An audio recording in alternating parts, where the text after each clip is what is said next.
سورہ بقرہ کی آیت نمبر 104 سے 105 تک۔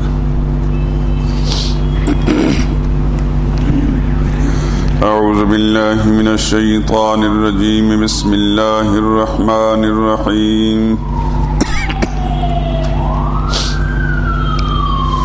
يا أيها الذين آمنوا لا تقولوا راعنا وقولوا انظرنا واسمعوا وللكافرين عذاب أليم ما يود الذين كفروا من أهل الكتاب ولا المشركين أن ينزل عليكم من خير من ربكم والله يختص برحمته من يشاء والله ذو الفضل العظيم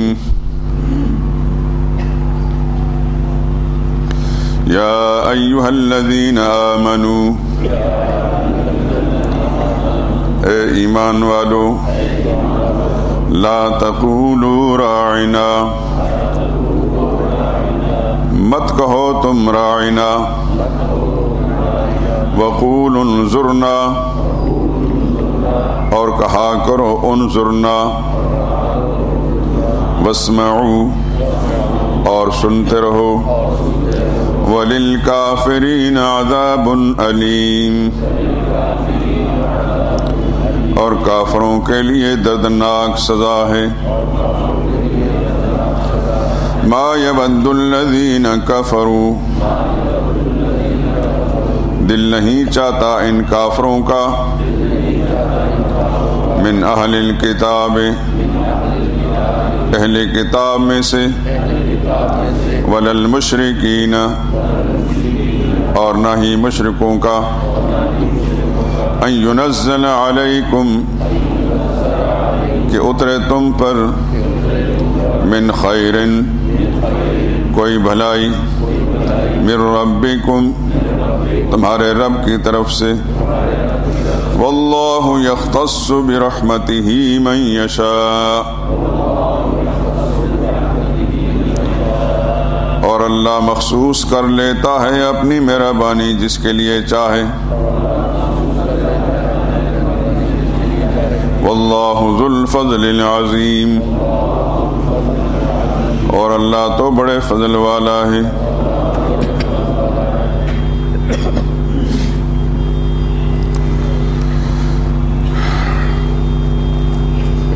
پچھلے درس میں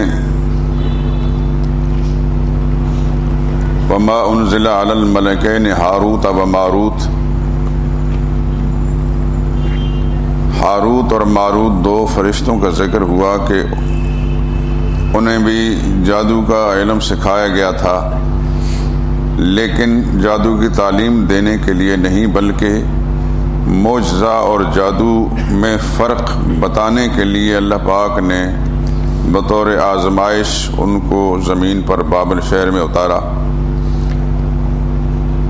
ظاہر بات ہے کہ فرق تو وہی انسان بتا سکتا ہے کہ جو اس چیز کی حقیقت کو سمجھتا ہو۔ جب تک کوئی جادو کی حقیقت کو نہیں سمجھے گا، وہ کیا بتائے گا کہ جادو میں ہے کیا اور اس کی برائیاں کیا ہیں۔ تو جادو کا علم انہیں سکھایا گیا تھا، اور جیسا آپ درس میں سن چکے کہ وہ جادو کی تعلیم دینے کے لیے نہیں، بلکہ جادو کی اور معجزہ کا فرق بتا کر جادو سے نفرت دلانے کے لیے اور لوگوں کو بتایا کرتے تھے کہ ہمیں تو بطور آزمائش اتارا گیا ہے، فلا تکفر، تو جادو سیکھ کر کفر نہ کر۔ لیکن اس کے باوجود بھی لوگ ان سے جادو کا علم سیکھتے، اور خاص طور پر جس سے میاں بیوی کے درمیان جدائی پڑتی، ایسا علم سیکھتے تھے۔ قرآن کریم کے اندر جتنی بات ہے وہ آپ درس میں پڑھ چکے ہیں، اور یہ بھی معلوم ہو چکا کہ ہاروت اور ماروت دو فرشتے تھے۔ قرآن کریم کے اندر جتنی بات منشا الہی تھی اتنی بیان کی گئی، اور فرشتوں کی ایک قسم کی صفائی بھی پیش کر دی گئی کہ وہ جادو کی تعلیم دینے کے لیے نہیں آئے تھے، بلکہ جادو سے بچانے کے لیے آئے تھے، اس کی برائیاں لوگوں پر ظاہر کرنے کے لیے آئے تھے۔ اس کے باوجود لوگ ان سے جادو سیکھتے اور پھر نقصان کرتے۔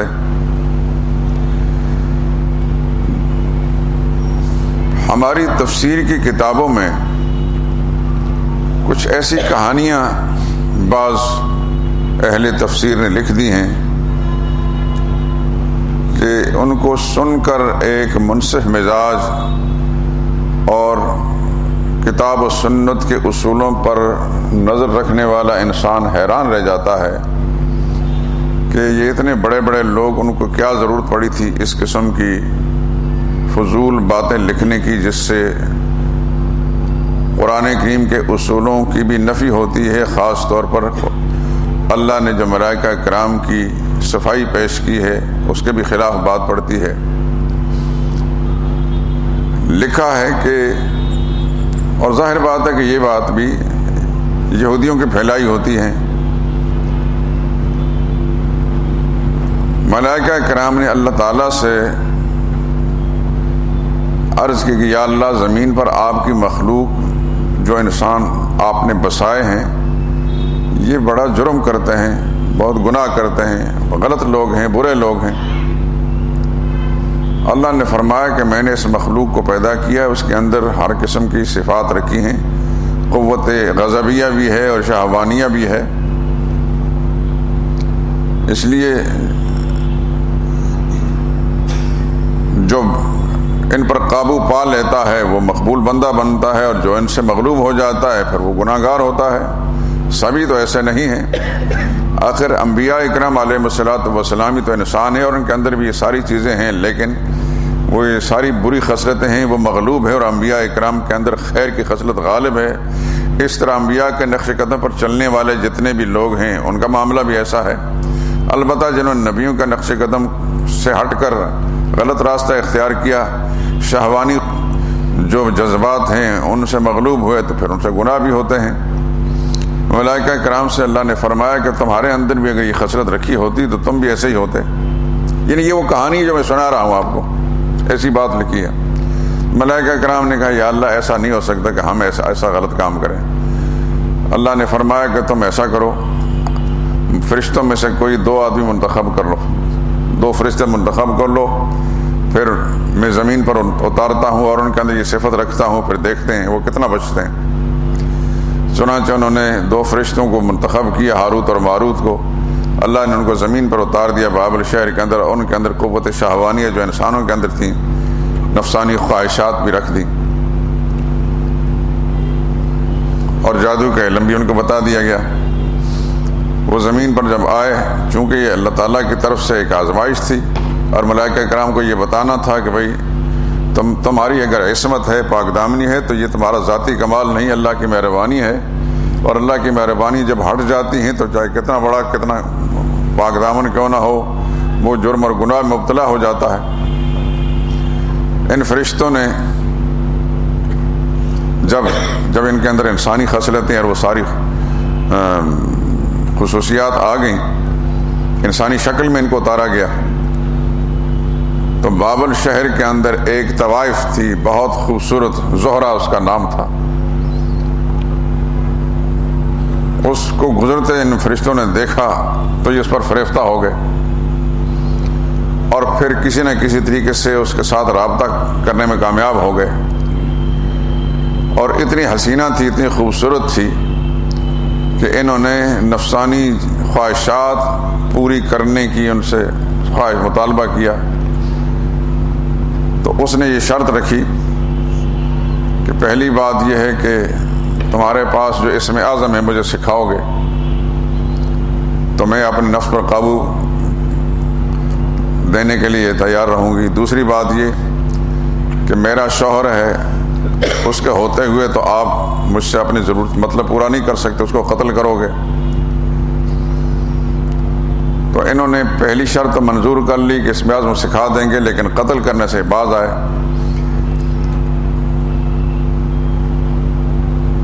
انہوں نے کہا، اس عورت نے کہا اچھا پھر اگر ایسا نہیں کرتے، قتل نہیں کرتے تو شراب پی لو۔ انہوں نے کہا ہاں شراب پی لیں گے۔ جب شراب پی لی تو شراب کا جب نشہ آیا تو اس عورت کے ساتھ بدکاری بھی کی، زنا بھی کیا، اور پھر اس کے شوہر کو قتل بھی کر دیا کہ وہ سارے جرم آ گئے۔ زنا بھی ہو گیا، قتل بھی ہوگا، شراب بھی پی لی، اس کے نتیجے میں وہ عورت جو ہے اسم اعظم سیکھ کر وہ تو عالم بالا میں چلی گئی اور وہاں جا کر وہ زہرہ ستارہ بن گئی،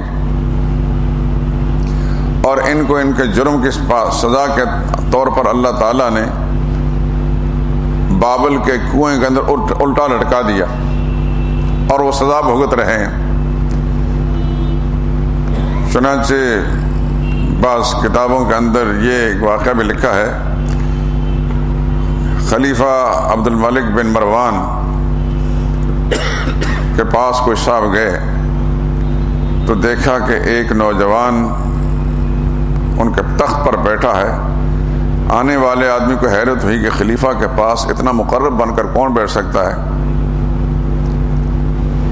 تو اس سے پوچھا گیا کہ یہ آدمی اتنی گستاخی کرنے والا کون ہے، تو یہ خلیفہ نے کہا کہ یہ اہم آدمی ہے، یہ مقبول ہے، ہمارا منظور نظر ہے، اس واسطے اس کو بٹھایا گیا ہے۔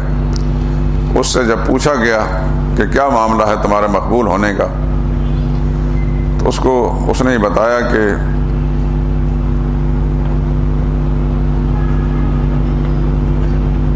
مجھے ایک دفعہ خواہش ہوئی ان ملائکہ کرام کو جن کو الٹا لٹکایا گیا بطور سزا کے دیکھنے کی، تو مجھے ایک آدمی لے گیا اور ایک مقام میں ایک غار میں گئے، اس غار میں 700 سیڑھیاں تھیں، نیچے اترے، پھر آگے ایک تنور تھا یا کنواں تھا، اس کنویں میں جھانک کر جب دیکھا تو 2 انسان الٹے لٹک رہے ہیں، اور وہ تھے بابل کے شہر کے اندر الٹے لٹکے ہوئے یہ ملائکہ کرام۔ تو مجھے ساتھ لے جانے والے نے کہا تھا کہ گھبرانا نہیں، وہ منظر دیکھ کر یہ آدمی گھبرا بھی گیا، لیکن ساتھ لے جانے والے نے کہا تھا کہ تم لا الہ الا اللہ پڑھنا تاکہ تمہارا حوصلہ بلند ہو جائے۔ چنانچہ اس کی نظر پڑی اور اس کو لا الہ الا اللہ پڑھتا رہا، لیکن اس کے باوجود رو بھی گیا۔ تو اس کی آواز سن کر ملائکہ کرام نے پوچھا کہ تو کون ہے؟ انہوں نے کہا میں دیکھنے آیا ہوں۔ تو انہوں نے پوچھا کہ تم کون ہو، تمہیں یہ الٹا لٹکایا گیا ہے اور سزا مل رہی ہے؟ انہوں نے کہا ہم وہ فلاں ہیں، پوری کہانی اپنی بیان کر دی۔ تو وہاں سے وہ واپس آیا اور پھر اس نوجوان کے دل میں اس قدر خوف تھا کہ خوف کی کیفیت کی بنا پر ہر وقت وہ روتا رہتا تھا، اور خوشی نام کی کوئی چیز اس کی زندگی میں نہیں تھی۔ اس بنا پر خلیفہ عبد الملک بن مروان نے اس کو اپنے پاس بٹھایا۔ اس قسم کی کہانیاں کتابوں کے اندر لکھی ہوئی ہیں۔ قرآن کریم کے اندر ملائکہ کرام کے بارے میں اللہ پاک نے فرمایا لا یعصون اللہ ما امرہم، یہ اللہ تعالیٰ کے کسی حکم کی نافرمانی نہیں کرتے۔ وَيَفْعَلُونَ مَا يُؤْمَرُونَ، اور جو اللہ کا حکم آتا ہے وہ کرتے ہیں۔ اگر اس کہانی کو تسلیم کر لیا جائے تو اس کا مطلب ہے کہ پھر اللہ پاک نے ملائکہ کرام کی جو صفائیاں پیش کی ہیں وہ غلط ہیں، معاذ اللہ۔ اللہ تو کہتے ہیں کہ میری نافرمانی نہیں کرتے، لیکن کہانیاں گڑھنے والے کہتے ہیں کہ انہوں نے جرم کیا، اور انہوں نے قتل بھی کیا، انہوں نے شراب بھی پی، انہوں نے زنا بھی کیا، اور انہوں نے اسم اعظم جیسا ایک مبارک علم کے پاس تھا، ایک کنجری کو بتایا تو وہ کنجری آسمان میں جا کے زہرہ ستارہ بن گئی، اور یہ اس کے ساتھ مکالہ کرنے کی وجہ سے اس کنویں کے اندر لٹک رہے اور قیامت تک کے لیے ان کو سزا مل رہی ہے۔ اس قسم کی خرافات اور کہانیاں بھی کتابوں کے اندر آپ کو ملیں گی۔ الحمدللہ العظیم اہل حق کی تفسیروں کے اندر تو یہ چیز نہیں ہے، اکا دکا کہ کسی نقل کیا بھی ہے تو پھر اس کی تردید بھی کی ہے، لیکن آپ کو اہل باطل کی تفسیر کا نام تفسیر تو کیا ہو، تحریف ہی ہو سکتی ہے۔ یہ چیزیں اس قسم کہانیاں زٹلیات بہت ملیں گی۔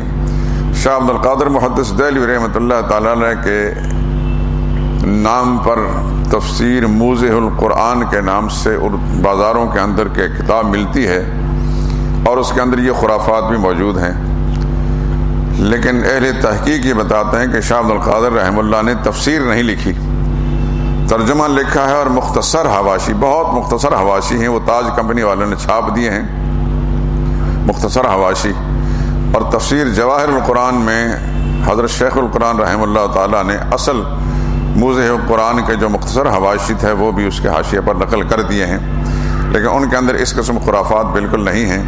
لیکن شاہ عبد القادر رحمہ اللہ کے نام سے جعل سازوں نے تفسیر ایک کتاب گھڑ کر اور پھر اس پر منافع کما رہے ہیں اور اس میں دنیا بھر کی خرافات موجود ہیں، لیکن شاہ عبد القادر رحمۃ اللہ تعالیٰ بالکل اس سے پاک ہیں، ان کی کتاب میں ایسی کوئی چیز بھی نہیں۔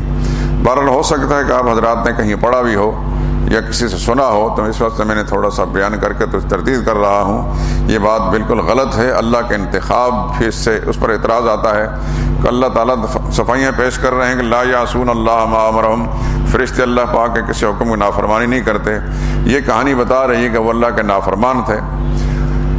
اس میں کوئی شک اور شبہ کی بات نہیں کہ عصمت پاک دامن رہنا اللہ تعالیٰ کے تحفظ سے ہی ہوتا ہے، اس میں کوئی شک نہیں۔ ملائکہ کرام کے اندر اللہ پاک نے ایسی خصلت رکھی ہی نہیں، لیکن جس میں یہ خصلت رکھی ہے اور اللہ کی حفاظت کے پہرے ان پر ہیں تو اللہ تعالیٰ وہ بھی محفوظ رہتے ہیں، جیسا کہ سورہ یوسف کے اندر آگے آئے گا انشاءاللہ۔ سیدنا یوسف علیہ السلام نہایت حسین اور خوبصورت نوجوان، اور حدود جوانی میں قدم رکھا تو مصر کی عورتیں جو ان پر فریفتہ ہو گئیں، ایک مجلس کے اندر یوسف علیہ السلام کو انہوں نے دیکھا تو پھل کاٹ رہی تھی، اس قدر مدہوش ہو گئی ان کے حسن و جمال کو دیکھ کر کے اپنے قطعن ایدیہن، اپنے ہاتھوں کو کاٹ دیا، یعنی چھریاں جو ہے بجائے پھل پر چلنے کے اپنے ہاتھوں پر چل گئیں۔ وہاں قرآن کریم یہ بیان وَلَقَدْ ہَمَّتْ بِهِ، اللہ فرماتے ہیں کہ وہ عورت یعنی عزیز مصر کی بیوی یوسف علیہ السلام کے ساتھ بدکاری کا ارادہ پکی طرح کر چکی تھی۔ وَلَقَدْ کا لفظ اللہ نے فرمایا، وَلَقَدْ کا جو جملہ ہے اس میں واو تاکید کے لیے، لام تحقیق کے لیے، قد بھی تحقیق کے لیے، تین تاکیدیں جب اکٹھی ہو جائیں تو وہ قسم کے معنی میں آتے ہیں۔ وہ اللہ پاک فرماتے ہیں کہ میں قسم کھا کر کہتا ہوں کہ وہ عورت یوسف علیہ السلام کے ساتھ برائی کا ارادہ کر چکی تھی۔ آگے اللہ فرماتے وَهَمَّ بِهَا، اور یوسف علیہ السلام بھی ارادہ برائی کا کر چکے ہوتے، لولا الرآ برہان ربہ، اگر انہوں نے اپنے رب کی برہان نہ دیکھی ہوتی۔ رب کی برہان کیا تھی؟ بس لوگوں نے کہا کہ یوسف علیہ السلام نے ارادہ کرنا چاہا، لیکن فوراً ان کو اپنے ابا حضرت یعقوب علیہ السلام کی شکل سامنے نظر آ گئی، لیکن یہ بات غیر معروف جی ہے، سیدھی سی بات ہے۔ قرآن کریم کا اگلا جملہ صاف بتا رہا ہے یوسف علیہ السلام اس برائی کا ارادہ کر چکے ہوتے اگر اللہ پاک کی طرف سے حفاظت کے پہرے نہ ہوتے، کیونکہ آگے جملہ یہ وَكَذَلِكَ لِنَصْرِفَ عَنْهُ السُّوءَ، یہ ہمارا کمال ہے تاکہ ہم نے یوسف علیہ السلام کی طرف جو برائی بڑھ رہی تھی ہم نے اس برائی کو یوسف علیہ السلام سے ہٹا دیا۔ الفاظ قرآن کریم کے لِنَصْرِفَ عَنْهُ السُّوءَ، ہم نے برائی کو یوسف علیہ السلام سے ہٹایا ہے۔ یوں نہیں اللہ نے لِنَصْرِفَهُ عَنِ السُّوءِ، یوسف علیہ السلام برائی کی طرف جا رہے تھے تو ہم نے ان کو برائی سے بچا لیا، بلکہ یہ کہ یوسف علیہ السلام اپنی جگہ کھڑے تھے، برائی ان کی طرف آ رہی تھی، ہم نے برائی کو ہٹا دیا۔ یہی وجہ ہے کہ پھر یوسف علیہ السلام کے بارے میں سورہ یوسف میں آتا ہے وَاسْتَبَقَ الْبَابَ، وہ دروازے کی طرف اس عورت سے جان چھڑانے کے لیے بھاگے،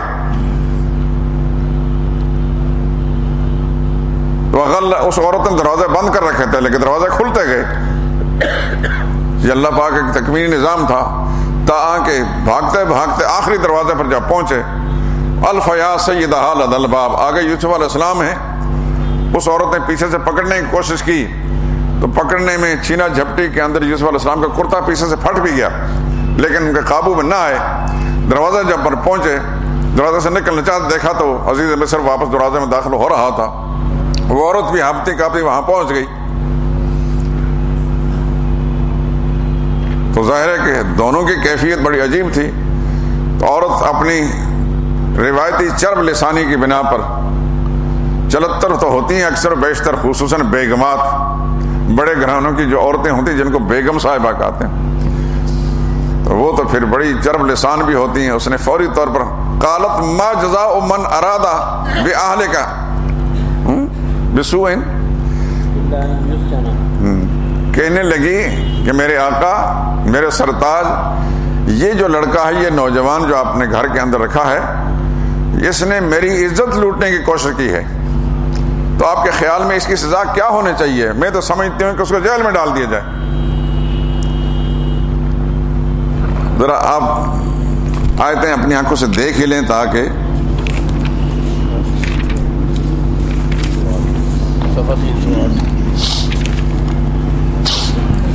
صفحہ 308 ہے۔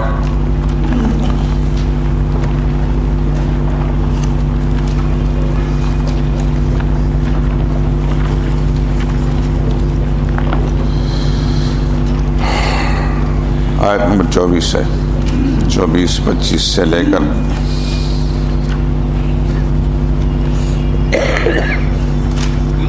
29 تک،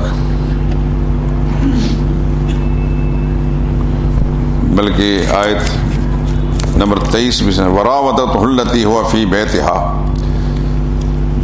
ولما بلغ اشدہ، جب یوسف علیہ السلام اپنی جوانی کو پہنچے، آتیناہ حکما و علما، ہم نے ان کو حکمت، دانائی اور علم عطا کیا، مراد یہاں نبوت ہے، وکذالک نجزی المحسنین، یہ ایسا ہی ہم محسنین کے ساتھ نیکی کرنے والوں کو بدلہ دیا کرتے ہیں۔ وراودته التي هو في بيتها، پھسلایا اس کو اس عورت نے جسے گھر میں وہ رہتے تھے، عن نفسہ، بے قابو کرنا چاہا اپنے نفس کو، وغلقت الابواب، اور دروازے بند کر لیے، وقالت، اور کہنے لگی، حیت لک، جلدی آئیں میری طرف، مجھے شاد کام کریں، میرا مقصد پورا کریں۔ قال معاذ اللہ، یوسف، خدا کی پناہ، انہ ربی، آپ کا شوہر جو یہ میرا مالک ہے، احسن مثواہ، جس نے مجھے باعزت طریقے سے رکھا ہے، انہ لا یفلح الظالمون، یقینی طور پر ظالم لوگ جو ہیں، ناانصاف لوگ کامیاب نہیں ہوتے۔ یہ غلط مطالعہ تم کر رہی ہو۔ وَلَقَدْ ہمت بھی، اللہ فرماتے ہیں یقینی بات ہے کہ اس عورت نے برا ارادہ کر ہی لیا، وَہَمَّ بِهَا، اور یوسف علیہ السلام بھی ارادہ کر چکے ہوتے، لولا، اگر یہ بات نہ ہوتی، الرَّأَ برہان، رب کی برہان نہ دیکھی ہوتی، اللہ کی خاص قدرت کی دلیل نہ دیکھی تھی۔ کذالک، یوں ہی ہوا، لنصرف عنہ السوء، تاکہ ہم یوسف علیہ السلام سے برائی کو ہٹائیں، والفحشاء، اور بے حیائی کو، انہ من عبادنا المخلصین، کیونکہ ہمارے چنے ہوئے بندوں میں سے تھے۔ واستبق الباب، دونوں دوڑے دروازے کی طرف، وقدت قمیصہ، اس عورت نے یوسف علیہ السلام کرتا پھاڑ دیا، من دبر، پیچھے کی طرف سے، والف یا سیدہا الباب، دونوں یوسف علیہ السلام عورت اس کے شوہر کے ساتھ دروازے کے پاس جا کر ملے۔ قالت، عورت کہنے لگی، ما جزاء من اراد باہلک سوءا، کیا سزا ہے ایسے شخص کی جس نے آپ کی بیوی سے برا ارادہ کرنا چاہا، الا ان یسجن، میرے خیال میں یہ کہ اس کو قید میں ڈال دیا جائے، اور عذاب علیم، یا دردناک سزا دی جائے۔ یوسف علیہ السلام نے فرمایا، ہی راودتنی، میرے آقا، آپ کی اس بیگم صاحبہ نے مجھے پھسلانا چاہا، عن نفسی، وشہد شاہد من آلہا، اس وقت یوسف علیہ السلام کی پاک دامی کے فیصلے پھر اللہ کیسا کرتے ہیں۔ یوسف علیہ السلام نے تو اتنا جملہ کہا کہ اس نے مجھے بہکانا چاہا تھا، اس عورت کے خاندان کے ایک گواہ نے گواہی دی، شاہد شاہد من آلہا، ایک گواہ نے گواہی دی یوسف علیہ السلام کے اس عورت کے خاندان میں ایک گواہ نے۔ اب یہ گواہ کون تھا؟ اکثر مفسرین کہتے ہیں کہ کوئی معصوم بچہ تھا، جس طرح گود کا بچہ ہوتا ہے۔ اللہ نے اس وقت یوسف علیہ السلام کی پاک دامنی بیان کرنے کے لیے قوت گویائی عطا فرمائی۔ بعض کا خیال ہے کہ بالغ آدمی تھا، لیکن ظاہر بات ہے کہ نہ اس بچے نے وہ سارا منظر دیکھا، اگر بالغ آدمی تھا گواہی دینے والا تو نہ اس نے کوئی منظر دیکھا، اللہ گواہیاں لے رہے ہیں، اللہ ان کے ذہن میں بات ڈال رہے ہیں۔ اس نے گواہی کیا دی؟ یہاں ایک بات میں آپ کو چلتے ہوئے عرض کر دوں، گواہ کے لیے موقع پر ہونا بھی ضروری ہے، جو بھی کسی چیز کا گواہ بنے اس پر موقع کا ہونا بھی ضروری ہے، لیکن اس کے ساتھ اس کا علم، یعنی اس کی معلومات، صحیح معلومات ہونا بھی ضروری ہے۔ جس کو صحیح معلومات ہو وہ بھی گواہی دے سکتا ہے، جو اپنی آنکھوں سے مشاہدہ کرے وہ گواہی تو دے سکتا ہی ہے لازماً، لیکن جس کو علم صحیح ہو، کسی صحیح ذریعے سے اس کو علم پہنچ جائے، وہ بھی گواہ بن سکتا ہے۔ تو یہاں جو گواہی دے رہا ہے، اس نے یوں کہا، ان کان قمیصہ قد من قبل، اگر اس کے کرتے کو دیکھا جائے آگے سے پھٹا ہے تو پھر عورت سچی ہے، یوسف جھوٹے ہیں، اگر پیچھے سے پھٹا ہے تو یوسف سچے ہیں، عورت جھوٹی ہے۔ فلما رأى قمیصہ قد من دبر، واقعتاً جب کرتا دیکھا تو پیچھے سے پھٹا تھا، تو وہ عزیز مصر بول اٹھا، وزیر اعظم صاحب بول، انہو من کید کنہ، بیگم صاحبہ چرب لسانی سے باتیں نہ کریں، یہ تمہارا مکر ہے، یہ تمہارا فریب ہے، ان کید کن عظیم، یقیناً تم عورتوں کا فریب بہت بڑا ہوتا ہے۔ ادھر یوسف علیہ السلام کہنے لگے، یوسف اعرض عن ھذا، یوسف چھوڑیں اس کو، جانے دیں، واستغفری لذنبک، اور اپنی بیوی سے کہنے لگے تو اپنے گناہوں کی معافی مانگ، انک کنت من الخاطئین، تو ہی خطا کار ہے۔ تو انبیاء کرام علیہ الصلوۃ والسلام، جن کے وجود کے اندر اللہ پاک نے انسانی انسان بنا کر انسان کے اندر جتنے بھی چیزیں ہیں وہ رکھی ہیں، لیکن جب اللہ تعالیٰ جس پر پیر لگا دیتے ہیں تو وہ نفسانی خواہشات رکھنے کے باوجود ہی برائی سے بچ جاتے ہیں۔ تو ملائکہ کرام کے اندر تو اللہ پاک نے یہ چیز رکھی ہی نہیں، اور اگر رکھی بھی ہوتی تو جس طرح انبیاء کرام کی عصمت لازمی ہے، ملائکہ کرام کی عصمت بھی لازمی ہے۔ ان فرشتوں کے بارے میں یہ جو کہانی گھڑی ہے بالکل غلط ہے، جھوٹ ہے، اور یہ اگر کسی طریقے سے آپ کو سننے کا موقع ملے تو اس کو یکسر نظر انداز کر دیں۔ اس واسطے کل چونکہ درس میں رہ گئی تھے، بعض ذرا تفصیل طلب تھی، اس وقت میں نے آج ذکر کر دیا تاکہ دل میں اگر کسی ساتھی کے کوئی شک و شبہ ہو تو وہ دور ہو جانا چاہیے۔ آج یہ آیتیں جو آپ کے سامنے ہیں، ان میں مسلمانوں کو یہودیوں کی ایک سازش سے بچنے کی تاکید کی گئی۔ اتنا آپ جانتے ہیں کہ یہودی تحریف کے ماسٹر تھے، تلبیس کے، غلط ملط کرنے کے یہ ماہر رہے ہیں، اور دنیا میں جتنی بھی یہ برائیاں اس قسم کی ہیں، کتابوں میں رد و بدل کرنا، تحریف کرنا، کسی بات کو بتنگڑ بنانا، دنیا میں جو سیکھا ہے یہودیوں سے سیکھا ہے۔ یہ ایک ایسی برائی ہے کہ جوں جوں قرآن کریم کے حقائق منکشف ہوتے ہیں تو پتہ چلتا ہے کہ دنیا میں سب سے بڑی برائی یہودی ہے، یہودی سے بڑا کوئی بھی نہیں۔ وہ ہٹلر کہا کرتا تھا دنیا میں دو طرح کے مخلوق ہے، ایک یہودی ہے، ایک انسان ہے، یعنی یہودی کو انسان نہیں کہا کرتا تھا تو وہ عیسائی، کاش کہ وہ کچھ عرصہ اس کو اور ملتی، اس فتنے سے خدا کی زمین پاک ہو جاتی۔ غیر مسلم نہ ہوتا تو ہم اس کو مجاہد کہتے، لیکن اللہ تعالیٰ نے اس کے دل کے اندر یہود کی اتنی نفرت بٹھائی تھی جو واقعتاً قابل نفرت چیز ہے۔ یہودی سے بڑا دنیا کے اندر مسلمان کا، اسلام کا دشمن کوئی بھی نہیں، قیامت تک کے لیے کوئی نہیں ہوگا۔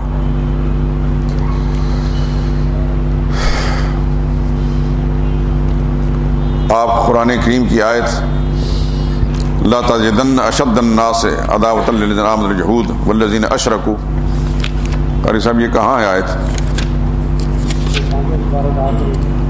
5ویں کا تو نہیں ہوگا، 6 کا آخری ہوگا، 6 سپارے کا آخری صفحہ دیکھ لیں آپ۔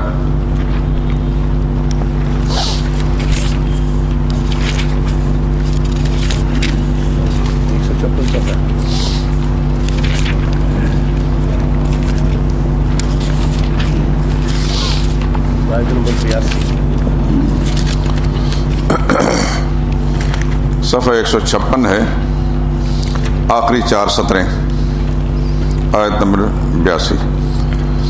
لا تجدن اشد الناس عداوۃ للذین آمنوا اليہود، اللہ نے مور لگا دی۔ جو بات میں کہہ رہا ہوں اپنی طرف سے نہیں کہہ رہا، نہیں جذباتی باتیں ہیں۔ اے انسان تو پائے گا اشد الناس عداوۃ، سب لوگوں سے زیادہ دشمن، للذین آمنوا، مسلمانوں کا، الیہود، یہود کو۔ مسلمان کا سب سے بڑا دشمن دنیا میں یہودی ہے، نمبر 1۔ والذین اشرکوا، پھر دوسرے نمبر پر مشرک دشمن ہے۔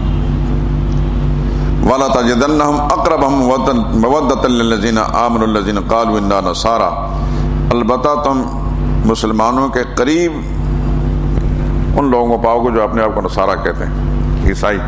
یہی وجہ ہے کہ مسلمانوں کے ملکوں میں عیسائی بستے ہیں اور عیسائیوں کے ملک کے اندر مسلمان بستے ہیں، بہت کم ان میں آپس میں فتنہ فساد ہوتے ہیں، لیکن ان میں جب بھی فساد ہوگا تو پیچھے سازش یہودی کی ہوگی، جب بھی ایسی کوئی بات ہوگی سازش یہودی کی ہوگی۔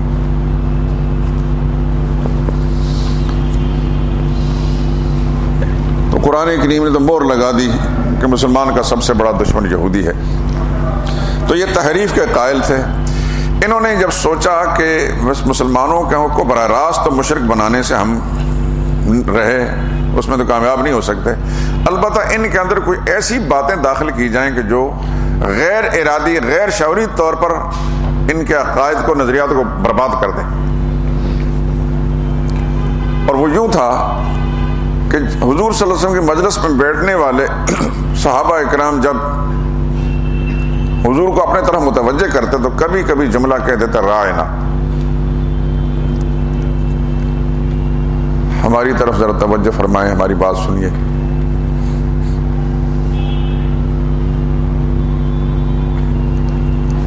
مسلمانوں کا مقصد تو صحیح تھا. یہودیوں کو جب پتہ چلا کہ مسلمان یہ جملہ بولتے ہیں تو یہودیوں نے سوچ بچار کی، چونکہ اس کی سازش بڑی گہری ہے، تو اس لفظ کے ذریعے سے مسلمانوں کے اندر شرک داخل کرنے یا مسلمانوں کے ذریعے سے رسول اللہ صلی اللہ علیہ وسلم کی گستاخی کرانے کا ایک منصوبہ بنایا. گستاخی تو یوں تھی کہ یہ بھی جب حضور کے مجلس میں آتے ہیں تو اپنے طرف متوجہ کرنے کے لیے پہل تو کہنے لگا رائنا، لیکن پھر کچھ دنوں کے بعد انہوں نے دیکھا کہ یہ جملہ پکا ہو گیا اور مسلمان اس کے عادی اور خوگر ہو چکے ہیں، تو تھوڑا سا زبان کو لچک دے کر راعینا، اور راعی کہتے ہیں چرواہے کو، وہ رسول اللہ صلی اللہ علیہ وسلم کو اپنا چرواہا کہتے. لیم بِأَلْسِنَتِهِمْ، یہ سورہ نساء کی ایک آیت ہے.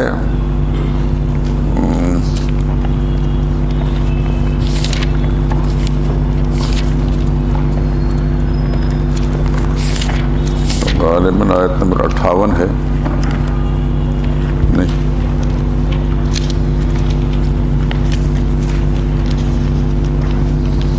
قاری صاحب ہیں کون سا آیت کون سی ہے؟ آیت کا نمبر کیا ہے؟ 46.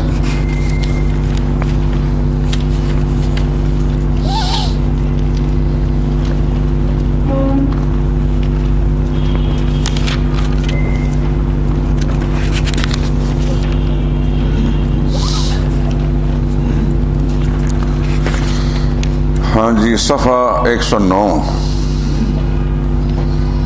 آیت نمبر 46 ہے. من الذین ہادوا یحرفون الکلم عن مواضعہ، وہ جو یہودی ہیں بات کو پھیر دیتے ہیں اپنے ٹھکانے سے، یعنی تحریف کرتے ہیں، لفظوں کو کچھ سے کچھ بنا دیتے ہیں. یقولون، اور کہتے ہیں سمعنا، ہم نے سن لیا، وعصینا، لیکن دل میں کہتے ہیں نہیں مانا. واسمع، کہتے ہیں کہ سن، غیر مسمع، نہ سنایا جائے. وراعنا، اور کہتے ہیں رائنا، لیکن لیم بِأَلْسِنَتِهِمْ، اپنی زبان کو موڑ کر راعینا. وطعنا فی الدین، اور دین میں عیب لگانے کے لیے. تو یہاں بھی دیکھ لیں کہ من الذین ہادوا، یہودیوں کی یہ خصلت ہے، اپنی زبان کو لچک دے کر موڑ کر اس طرح کے جملہ بولتے تھے. تو ایک تو یہ کہ ان کی عبرانی زبان کے اندر رائنا کا معنی یہ ہوتا تھا سن، آپ بہرے ہو جائیں، یعنی گستاخانہ جملہ تھا. مسلمانوں کے نزدیک تو عربی زبان کا جملہ تھا، اس کا معنی ہے ہماری رعایت کیجیے. ان کے عبرانی زبان میں اس کا معنی تھا آپ سنیں، خدا کرے کہ آپ سننے کے قابل نہ رہیں، بہرے ہو جائیں. پھر اسی طرح ان کی زبان میں اور بعض عربی الفاظ کے اندر یہ تھا کہ رائنا کا معنی یہ ہے کہ ہمارا احمق، ہمارا بیوقوف، جاہل. یعنی ایک ہی لفظ کے کئی معنی آتے ہیں، اس کو مذموم معنوں میں استعمال کیا جائے. تو یہودی تو ایسا کرتے تھے، لیکن لاشعوری طور مسلمانوں کے اندر بھی اس قسم کی چیز داخل کرنے کی کوشش کرتے تھے.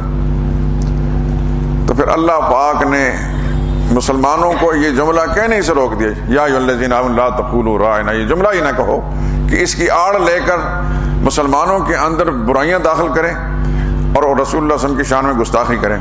اور دوسرا یہ بھی ان کا مقصد تھا کہ رائنا کا یہ معنی ہے کہ آپ ہمارے نگران اور محافظ بن جائیں، یعنی حافظ اور ناصر بن جائیں. تو اللہ کے سوا کسی کو حافظ اور ناصر کہنا یہ ایک شرکی جملہ ہے، ایہام شرک کا. تو اس بنا پر بھی اللہ پاک نے ان کو منع کر دیا کہ یہ رائنا کا لفظ نہ کہیں. البتہ اگر نبی کو اپنی طرف متوجہ کرنا ہے تو انظرنا کہہ دیں، یا رسول اللہ ہماری طرف توجہ فرمائیے. انظرنا کا معنی وہی ہے جو رائنا کا ہے، لیکن یہ کہ انظرنا کے لفظ کے اندر سے مضموم معنی نہیں نکال سکتے تھے، رائنا کے لفظ سے نکال سکتے تھے. جیسے آپ نے سنا کہ رائنا کہیں تو اس کا معنی ہمارا چرواہا، حضور صلی اللہ علیہ وسلم کا چرواہا کہہ دیا، یا رسول اللہ صلی اللہ علیہ وسلم کی شان میں گستاخانہ کہ آپ بہرے ہو جائیں، یا یہ کہ ہمارا احمق، ہمارا بیوقوف، ہمارا جاہل، تو چونکہ علم الہی میں یہ سب چیزیں تھیں اور ان کے عزائم بھی اللہ کے علم میں تھے، اس واسطے مسلمانوں کو منع کر دیا کہ ان کی سازشوں کے شکار ہو کر کہیں غیر ارادی طور پر تم نبی کی گستاخ نہ بن جاؤ یا تمہارے اندر شرک نہ داخل ہو جائے۔ علماء نے مسئلہ لکھا ہے اس آیت کو بھی بنیاد بنا کر کہ اس قسم کے جملے کبھی بھی زبان پر نہیں لانا چاہیے کہ جس سے ایہام یعنی ادنا قسم کا وہم کسی مذموم معنی کا یا شرک کا ہوتا ہو۔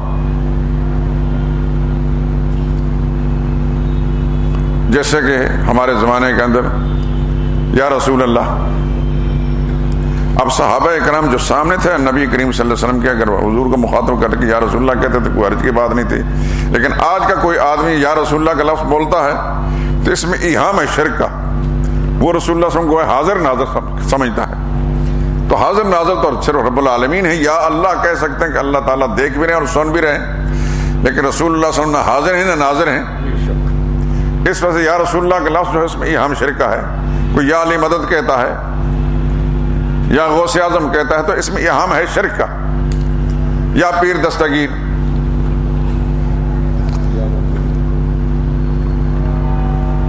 تو ہر وہ جملہ جس سے کوئی غلط نتیجہ نکلتا ہو یا شرک کے جراثیم داخل ہوتے ہوں یا کسی برائی کا پیش خیمہ بنتا ہو، اس کے بارے میں شرعی اصول یہ ہے کہ اس کو چھوڑ دینا چاہیے، چاہے بنیادی طور پر وہ لفظ مذموم معنی میں نہ بنا ہو، لیکن اگر کوئی کہنے والوں سے غلط نتیجہ خاص اخذ کرتا ہے تو اس کو نہیں زبان سے نکالنا چاہیے۔ اب اس زمانے میں جو لوگ یا رسول اللہ کے نعرے لگاتے ہیں، اگر ان کو روکا جائے تو شیطان ان کو کہتا ہے کہ تم کہو کہ یہ رسول اللہ کا گستاخ ہے، نبی کو نہیں مانتا۔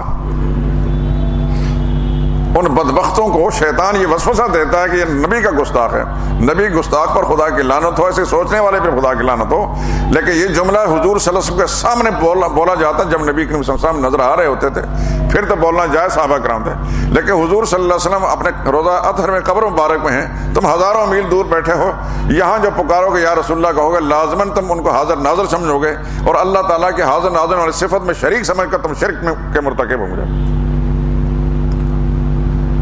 اس واسطے ایسے جملے زبان سے بولنا، داتا صاحب، یہاں ہر نتو پھتو جو ہے مطلب یہ جملہ بولتا ہے، کیا پڑھا لکھا کیا ان پڑھ۔ داتا ہندی زبان کا لفظ ہے، اس کا معنی ہے پالنے والا، جو رب کا معنی ہے وہ داتا کا معنی۔ رب العالمین کا ہندی زبان معنی کیا جاتا ہے جگ داتا، عالمین کا معنی جگ سارا جہان، اور داتا کا معنی ہے رب۔ اب جو اللہ کو رب مانتا ہے وہ مخلوق کو کبھی رب نہیں کہہ سکتا۔ اللہ داتا ہے سب کا، اللہ کے سوا کوئی اور داتا نہیں، کوئی رب نہیں۔ کس سے مانگیں، کہاں جائیں، کس سے کہیں، اور دنیا میں حاجت روا کون ہے؟ سب کا داتا ہے تو، سب کو دیتا ہے تو، تیرے بندوں کا تیرے سوا کون ہے؟ اللہ ہی داتا ہے، وہی رب ہے، اللہ کے سوا کوئی اور نہ رب ہے نہ کوئی داتا ہے۔ لیکن جہلا نے یہ جملہ بھی جو ہے کہ مخلوق پر اطلاق کر رکھا، اور ابلیس اس بات کو اتنا پکا کرتا ہے کہ ہر شخص اس شہر میں بسنے والا ہو، شہر سے باہر کا ہو، پڑھا لکھا ہو یا ان پڑھ ہو، یہی جملہ زبان پر لائے گا۔ اس کو خیال نہیں آ رہا کہ میں اپنا دین ایمان کا کباڑہ کر رہا ہوں۔ یہ حضرت علی حجویری رحمۃ اللہ تعالی جو اللہ کے نیک بندے ہیں، ان کی محبت نہیں ہے، اپنے دین ایمان کا کباڑہ کر رہا ہے۔ اسی طریقے سے سیدنا شیخ عبد القادر جیلانی رحمۃ اللہ تعالیٰ کو شخص کہتا ہے غوث اعظم، تو اس میں شرک کا شائبہ موجود ہے۔ اس لیے غوث کا معنی ہوتا ہے فریاد رس، کسی کی فریاد پر پہنچنے والا، اور وہ صرف اللہ ہے۔ شیخ عبد القادر جیلانی ہزاروں میل دور بغداد کے اندر اپنے مقبرے کے اندر ہیں، نہ کسی کے پکار کو سنتے ہیں، نہ فریاد رس ہیں، نہ فریاد وہاں تک پہنچتی ہے، اور اگر پہنچ بھی جائے تب بھی فریاد رس نہیں، رس کا معنی پہنچنے والا۔ ہر ایک کی فریادوں کو سننے والا اور پکاروں کو سن کر ان کی مرادیں پوری کرنے والا صرف اللہ ہے، اللہ کے سوا کوئی اور نہیں۔ لیکن مخلوق کو اگر کوئی غوث کہتا ہے یا غوث اعظم کہتا ہے، سب سے بڑا فریاد رس، تو کھلا مشرک ہے وہ۔ تو اس قسم کے جملے جو ہیں ان سے اجتناب کرنا چاہیے۔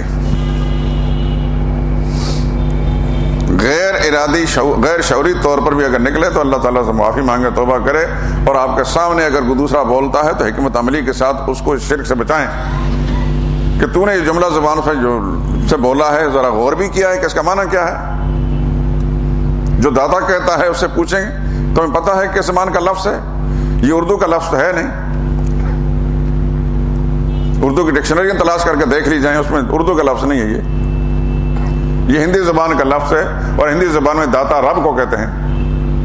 اگر تم ان کو رب کہتے ہو، تمہارا عقیدہ یہ ہے، تو پھر تو کہنا تمہارا صحیح ہے، پھر تو جان تو خدا مند قدوس جانیں گے۔ لیکن اگر اپنے آپ کو مسلمان بھی سمجھتے ہو اور پھر اللہ تعالیٰ کی صفت کا اطلاق مخلوق پر کرتے ہو تو پھر توبہ کرو۔ تو اس قسم بے شمار چیزیں ہمارے معاشرے کے اندر آئی ہیں۔ جس طرح یہودیوں نے مسلمانوں کے اندر شرک داخلے کی کوشش کی تو اللہ تعالیٰ نے پھر مسلمانوں کو بچانے کے لیے جملہ کہنے سے روک دیا، لا تقولوا راعنا، یہ جملہ ہی نہ کہو۔ حضور کو متوجہ کرانا ہے، انظرنا کہہ دو، وللکافرین عذاب علیم، اور ان کافروں کے لیے جو یہ سازشیں کر رہے ہیں ان کے لیے دردناک سزا ہے۔ اللہ فرماتا ہے ما یود الذین کفروا من اہل الکتاب، دل نہیں چاہتے ان کافروں کا اہل کتاب میں سے، بل المشرکین، نہیں مشرکوں کا دل نہیں چاہتا ان ینزل علیکم من خیر من ربکم، کہ کوئی خیر بھی اللہ کی طرف سے تم پر اترے۔ ان کا دل نہیں چاہتا تھا کہ قریش کے اندر نبی پیدا ہو، یہ چاہتے تھے، یہ تھے کہ بنی اسرائیل میں نبی پیدا ہو۔ ان کا دل نہیں چاہتا تھا کہ آخری نبی بنو اسماعیل میں پیدا ہو، یہ چاہتا تھا کہ بنی اسرائیل میں پیدا ہو۔ یہ کسی صورت کے اندر کوئی بھلائی، کوئی خیر جو ہے، مسلمانوں کی کامیابی، مسلمانوں کی فتح، مسلمانوں کی خوشی ہرگز نہیں چاہتے۔ یہاں لفظ پر غور کریں، ما یود الذین کفروا من اہل الکتاب، اہل کتاب کے کافر نہیں چاہتے۔ قرآن کریم نے واضح طور پر اہل کتاب کو کافر کہا ہے۔ آپ کا پاکستانی بناوٹی شیخ الاسلام ڈنڈورا پیٹتا ہے دنیا کے اندر، اہل کتاب کافر نہیں ہے۔ یہود و نصارہ کو کافر نہیں کہا جا سکتا، وہ اہل کتاب ہے۔ صراحتاً قرآن کریم کی بغاوت ہے، ما یود الذین کفروا من اہل الکتاب، اہل کتاب کے کافر نہیں چاہتے کہ تم پر خدا کی مہربانی آئے۔ نہ مشرک چاہتے ہیں، نہ اہل کتاب کے کافر چاہتے ہیں کہ اللہ کی مہربانی تو پر نازل ہو۔ واللہ یختص برحمتہ من یشاء، لیکن اللہ کی اپنی مرضی ہے، اللہ تعالیٰ مخصوص کر لیتا اپنی مہربانی کے ساتھ جس کو چاہے۔ واللہ ذو الفضل العظیم، اللہ بڑے فضل والے ہیں۔ سبحانک اللہم وبحمدک، اشہد ان لا الہ الا انت، استغفرک الیک۔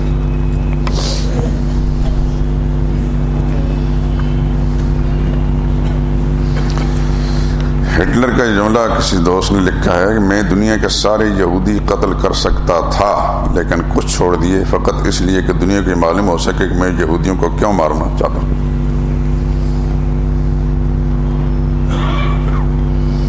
بہرحال اگر وہ کافر نہ ہوتا، مشرک عیسائی نہ ہوتا تو ہم اس کے لیے دعائیں مغفرت کرتے،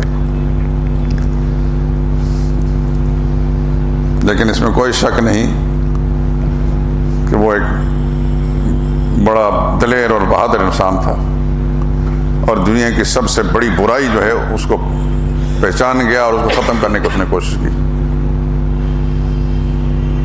آپ دنیا کی کم اسلامی دور سے بعد میں جتنی تاریخیں لکھی گئی ہیں، اگر کسی انصاف پسند آدمی نے کوئی بات لکھی ہے تو آپ دیکھیں گے کہ ہر جگہ فتنہ جو پھیلایا ہے اس کے پیچھے یہودی سازش کام کرتی رہی ہے۔ جتنی مسلمانوں کو حکومتیں تباہ و برباد ہوئی ہیں، یہودی سازش کام کرتی تھی۔ بغداد کی تباہی کے اندر بھی یہودیوں کی سازش کام کرتی تھی، کیونکہ جو وزیر اعظم تھے وہ شیعہ تھے، اور شیعت یہودیت کا دوسرا نام ہے۔ سلطان ٹیپو کے ساتھ جو غداری کی میر جعفر اور میر صادق، وہ شیعہ تھے اور وہ یہودیت کا دوسرا نام ہے۔ جتنے فتنے فساد دنیا کے اندر ہیں اس کی بنیاد یہودیت ہے۔ رسول اللہ صلی اللہ علیہ وسلم کے زمانے میں جو فتنے فساد ہوئے، سیدنا عثمان رضی اللہ تعالیٰ عنہ کی شہادت، پیچھے عبداللہ بن سبا یہودی کی سازش کام کر رہی تھی، اس کے بعد پھر سیدنا علی رضی اللہ تعالیٰ عنہ کے ساتھ جو کچھ ہوا، سیدنا علی رضی اللہ تعالیٰ عنہ کو پھر شہید کر دیا گیا، پھر سیدنا حسین رضی اللہ تعالیٰ عنہ کے ساتھ جو کچھ ہوا کربلا، یہ سب یہودی سازش تھی۔ لیکن فرق صرف اتنا ہے کہ کبھی یہودی کے نام سے ظاہر ہوتا ہے اور کبھی دوسرا نام رکھ کر ظاہر ہوتا ہے۔ کبھی محب اہل بیت کی شکل میں سامنے آتا ہے، لیکن یہ ہے کہ ان کو نہ اہل بیت سے محبت ہے نہ رسول اللہ سے محبت ہے۔ فتنہ دنیا میں یہودی کا ہے۔ آج بھی آپ دنیا میں جہاں بھی افراتفری دیکھیں گے، اس کے پیچھے اس کے تہہ میں جائیں گے، وہاں یہودی سازش کام آئے گے۔ قرآن کریم پڑھ رہے ہیں آپ، انشاءاللہ آگے پڑھیں گے، جگہ جگہ آپ کو صاف نظر آئے گا، ہر جگہ اللہ کی لعنت اور پھٹکار یہودیوں پر ہے۔ ہر جگہ جہاں لعنت کا لفظ ہے کہ یہودیوں پر ہے۔ کسی زمانے میں یہ قوم اللہ کی اتنی لاڈلی اور چہتی تھی کہ قرآن کریم میں یہ لفظ موجود ہیں، انی فضلتکم علی العالمین، اہل کتاب یہودیوں میں نے ساری دنیا پر تمہیں فضیلت دی۔ لیکن اللہ تعالیٰ کی ان انعامات کی انہوں نے ایسی ناشکری کی کہ اللہ کے نبیوں کی نافرمانی کی، نبیوں کو انہوں نے پھر قتل بھی کیا، اور ایسی حکم عدولی کی دنیا میں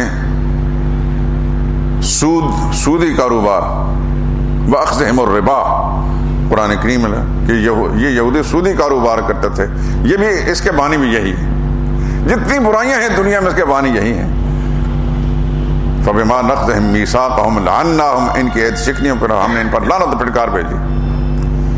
حضرت مریم صدیقہ پر تہمت لگائی کہ بدچلن بدکار عورت ہے، یہ بھی یہودی لعنتی تھے۔ عیسیٰ علیہ السلام کو قتل کرنے کے منصوبہ بنایا، یہ بھی یہودی لعنت تھے۔ سودی کا کاروبار دنیا میں کیا سود کھاتا ہے، یہ بھی یہودی لعنت ہے۔ انبیاء اکرام کو قتل کیا، یہ بھی یہودی لعنتی تھے۔ ہر جگہ یہ لعنت جو ہے یہودی کی شکل میں موجود ہے آج۔ اور آپ حیران رہیں گے کہ عیسائی مذہب کو تباہ و برباد جو کیا ہے وہ یہودیوں نے کیا ہے۔ پولوس ایک یہودی تھا جو عیسائیت کا روپ دھار کر آیا، اس نے اس کا تانا بانا بکھیر کر رکھ دیا۔ آج کا موجودہ عیسائی جو اس کو پتہ نہیں چل رہا کہ عیسیٰ علیہ السلام کی تعلیمات کیا تھی۔ یہ تو اس قرآن کا ایک اعجاز تھا، یہ رسول اللہ صلی اللہ علیہ وسلم اللہ تعالیٰ کی حفاظت کا ایک نظام تھا۔ مولویوں کے حوالے اور پیروں کے حوالے کیا ہوتا تو شاید قرآن کریم بھی کا بھی حال وہ ہوتا جو تورات کا ہے، لیکن اللہ پاک نے اس کی چوکیداری پہرے داری خود فرمائی ہے، اس واسطے قرآن کریم میں تحریف کرنے کی کوشش کے باوجود کامیاب نہیں ہو سکے۔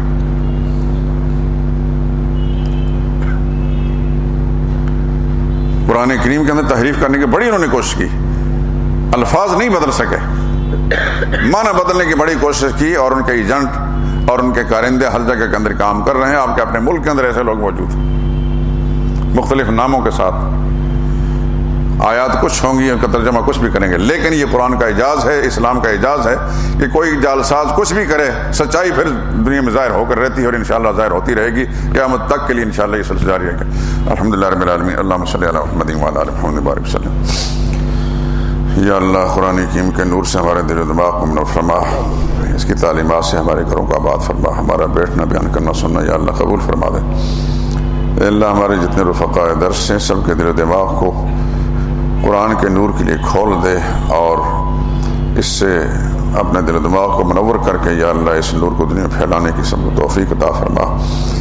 اے اللہ سب کے گھروں کے اندر دینی ہوائیں چلا دے، سب کی نسلوں کو یا اللہ دین کا سچا پکا خادم بنا، سب کے عقائد کی یا اللہ حفاظت فرما، سب کے دین و ایمان کی حفاظت فرما، جسم جان کی حفاظت فرما، عزت و آبرو کی حفاظت فرما، سب کے کاروبار کے اندر یا برکتیں عطا فرما، جتنے بیمار ہیں یا اللہ سب کو شفا کاملہ نصیب فرما، سب کی روحانی جسمانی بیماریاں دور فرما، گھروں کے اندر اگر خواتین بچے بیمار ہیں یا اللہ ان کو بھی شفا کاملہ نصیب فرما۔ اے اللہ کس طرح کی پریشانی میں مبتلا ہیں ان پریشانی ختم فرما دے۔ الہ العالمین اس ملک کو اندرونی بڑے خطرات سے محفوظ فرما۔ یہود و نصارہ کی جو سازشیں ہیں یا ان کے ایجنٹ ملک کے اندر کام کر رہے ہیں مختلف روپوں سے مختلف ناموں سے، یا اللہ تم سب کو بہتر جانتا ہے، ان سب کی سازشوں کو ناکام کر دے۔ اے اللہ مسلمانوں نے بڑی قربانیاں دے کر یہ ملک حاصل کیا تھا، اس کی حفاظت فرما، نظریاتی سرحدوں کی بھی حفاظت فرما، جغرافیائی سرحدوں کی حفاظت فرما۔ جو لوگ اس ملک کے اندر شرک پھیلا رہے ہیں، بدعات پھیلا رہے ہیں، منکرات اور فواحشات بے حیائی پھیلا رہے ہیں، یا اللہ ان کے عزائم کو تم مٹی میں لا کر رکھ دے۔ یا اللہ پاکستان میں بسنے والے مسلمانوں کو وہ دن دکھا دے اس ملک کے چپے چپے پر تیرا قانون جاری نافذ ہو، یا اللہ اسلامی نظام کے برکات مسلمانوں کو اپنی آنکھوں سے دیکھنے کا موقع نصیب فرما، اس کی برکات سے مستفید ہونا نصیب فرما۔ ربنا تقبل منا